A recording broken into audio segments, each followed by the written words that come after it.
বঙ্গভবনের চার দেয়ালে আজ গান পাতলে শোনা যাচ্ছে এক ভয়াবহ পতন আর এক রহস্যময় উত্থানের রক্তহিম করা পদধ্বনি। একটি পলমের খোঁচা আর বদলে যেতে পারে ১৬ কোটি মানুষের ভাগ্য। বঙ্গভবন, যা কেবল একটি ইমারত নয় বরং বাংলাদেশের সার্বভৌমত্বের শেষ ঠিকানা।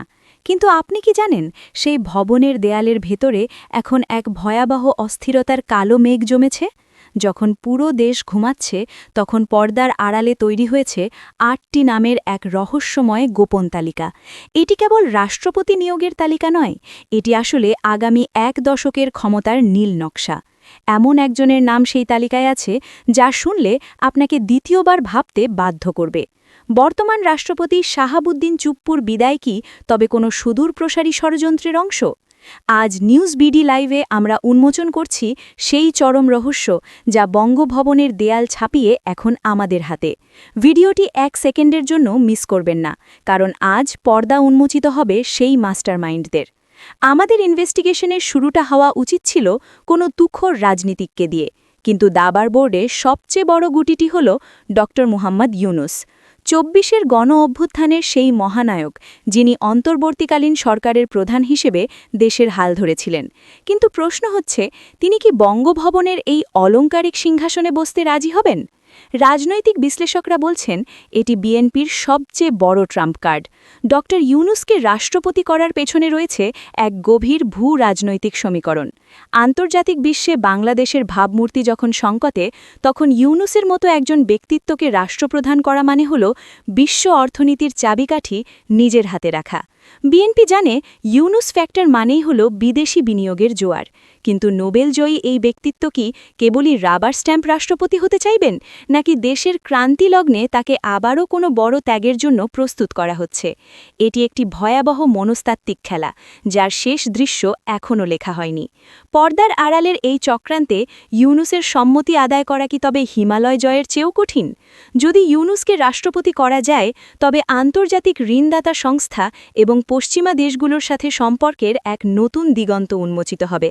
এটি কেবল একটি পথ নয়, এটি আসলে বাংলাদেশের অর্থনৈতিক সুরক্ষার একটি নীল নকশা। কিন্তু ইউনুস কি পারবেন রাজনীতির এই পিচ্ছিল পথে নিজেকে সামলাতে?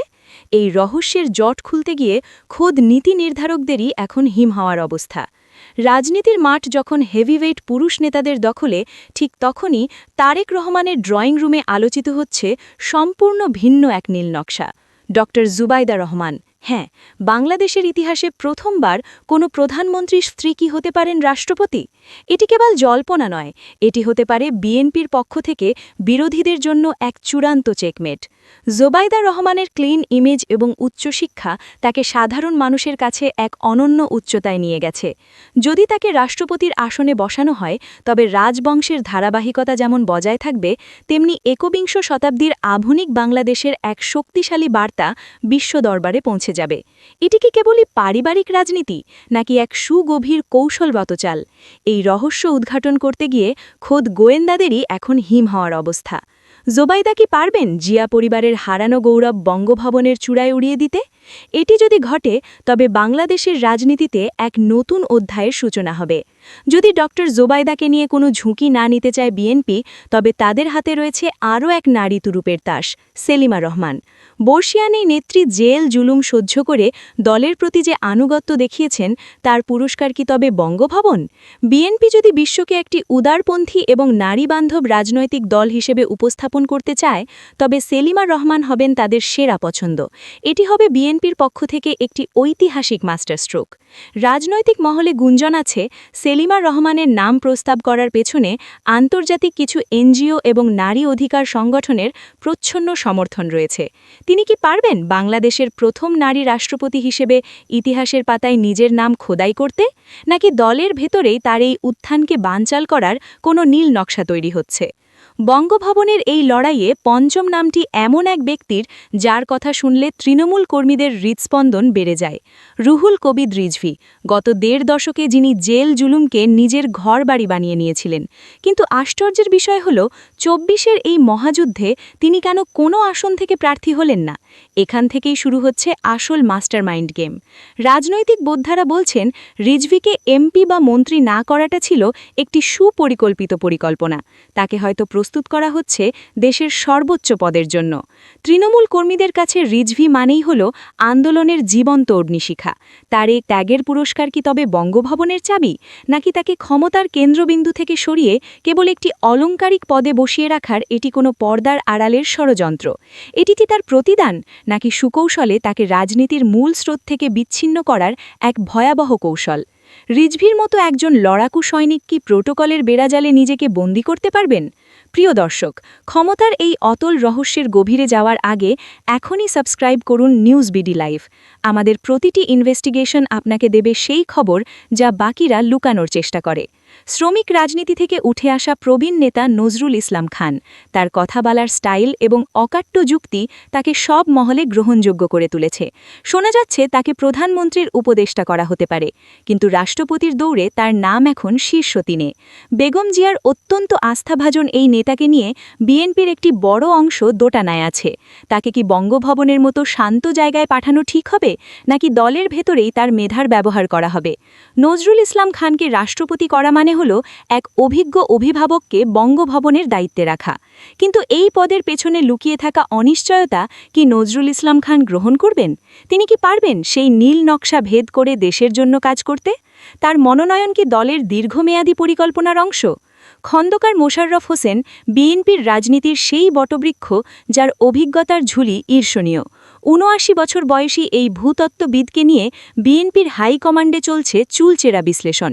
তারিক রহমান প্রধানমন্ত্রী হলে রাষ্ট্রপতি হিসেবে একজন অভিজ্ঞ এবং অবিচল ছায়ার প্রয়োজন হবে। খন্দকার মোশাররফ কি সেই ছায়া হতে পারবেন? তালিকায় আরও আছেন ড আব্দুল মঈন খান। তার ভদ্রচিত আচরণ এবং কূটনৈতিকদের সাথে চমৎকার সম্পর্ক তাকে এই পদের জন্য একজন শক্তিশালী প্রতিদ্বন্দ্বী করে তুলেছে। কিন্তু রাজনীতির চোরাবালিতে অভিজ্ঞতাই কি সব? ড মঈন খানের মতো স্বজন ব্যক্তি কি পারবেন বঙ্গভবনের জটিল প্রোটোকল সামলাতে, নাকি তাকে কেবল একজন শিক্ষিত মুখ হিসেবে বিশ্ব দরবারে তুলে ধরার এক নীল নকশা করা হচ্ছে? এই দুই প্রবীণ নেতার মধ্যকার এই ঠান্ডা লড়াই এখন বঙ্গভবনের দেয়ালের অন্যতম আলোচিত রহস্য। রাজনীতিবিদদের ভিড়ে সালাউদ্দিন আহমেদ একজন ভিন্ন ধাঁচের নাম। সাবেক এই গভর্নর এবং অর্থনীতিবিদকে নিয়ে কেন আলোচনা হচ্ছে? বিএনপি এবার সম্ভবত কোনো সরাসরি রাজনৈতিক নেতাকে রাষ্ট্রপতি করার ঝুঁকি নিতে চায় না, কারণ অতীত ইতিহাস বলে রাজনৈতিক রাষ্ট্রপতিরা অনেক সময় সংকটকালে দলের বিরুদ্ধে অবস্থান নিয়েছেন। সালাউদ্দিন আহমেদের মতো একজন সুশীল এবং বিজ্ঞ আমলাকে বঙ্গভবনে পাঠানো মানে হল আন্তর্জাতিক মহলে সরকারের গ্রহণযোগ্যতা কয়েক গুণ বাড়িয়ে দেওয়া। এটি কি ড ইউনূসকে সন্তুষ্ট করার একটি বিকল্প পথ, নাকি আমলাতন্ত্রের মাধ্যমে রাষ্ট্র পরিচালনার এক নতুন মাস্টারমাইন্ড পরিকল্পনা? তার নিয়োগ কি বিএনপির কোনো বড় নেতার ভাগ্যকে চিরতরে অন্ধকারের দিকে ঠেলে দেবে? এই হিসাব মেলাতে গিয়ে নীতি নির্ধারকদেরও এখন হিম হওয়ার অবস্থা। সবশেষে আমাদের ফিরতে হবে বর্তমানের দিকে। রাষ্ট্রপতি শাহাবুদ্দিন চুপ্পুর বিদায় এখন কেবল সময়ের ব্যাপার। নির্বাচিত বিএনপি সরকার দায়িত্ব নেওয়ার পরপরই বঙ্গভবনের এই সিংহাসনে নতুন মুখ বসানো হবে। কিন্তু এই পরিবর্তন কি সহজ হবে? গোয়েন্দা সূত্র বলছে বিদায়ী রাষ্ট্রপতির মাধ্যমে এমন কিছু সিদ্ধান্ত নেওয়ার চেষ্টা করা হচ্ছে যা আগামী সরকারের জন্য এক ভয়াবহ চ্যালেঞ্জ হয়ে দাঁড়াবে। বঙ্গভবনের গোপন কুঠুরিতে বসে কোন সেই নীল নকশা তৈরি হচ্ছে? কেন এই ৮ জনের নামের তালিকা এত গুরুত্বের সাথে গোপন রাখা হয়েছে? এটি কি কেবলই ক্ষমতার পরিবর্তন, নাকি এর আড়ালে লুকিয়ে আছে অন্য কোনো বড় শক্তির ইশারা?